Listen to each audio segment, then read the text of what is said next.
drivers are people at the end of the day, and you've got to try to get the best out of them. And are there similarities to the way in which you sort of were able to observe and deal with Sebastian Vettel when he was starting his Red Bull career in 2009, to the way maybe we saw Max Verstappen in 2016 make that jump up to the top seat? Is it a similar kind of pattern where you see that young driver taking on that massive pressure? Do they deal with it in different ways or similar ways? Well, I've been lucky to work with several drivers in their first year of winning a world championship. So Schumacher, Alonso, Vettel, Verstappen. It's very difficult to group.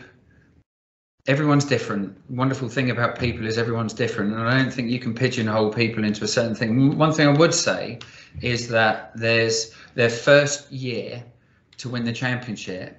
There's a desire. This is the culmination of everything they've done every single day of their entire lives. So it's often fractious. It's often not as smooth as you'd probably like. There are often some mistakes made that come about because of frustration or, I think that's the common thread that runs through it.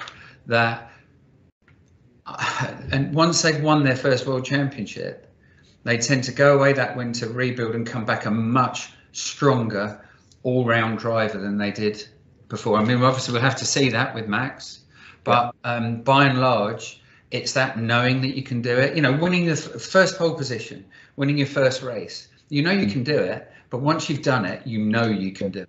And for Max in Spain 2016 to win his first race, obviously the two Mercedes hit each other that race, but he was still defending from Kimi very late on, and it was amazing to see this 17-year-old take that opportunity as soon as it became available almost. So that pressure for him was almost taken out of the way so quickly once he got into that Red Bull seat.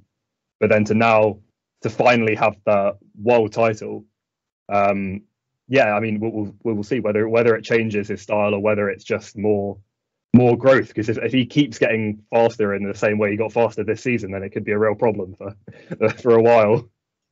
I'd like to think it would be a problem, but you look back to that typical Red Bull victory 2016. Nobody was expecting that at all, not even us.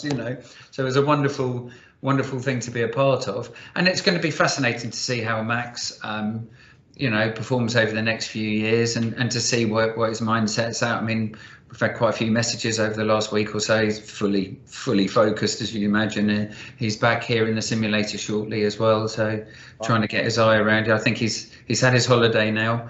He's relaxed, and now he's fully motivated and ready to come back racing.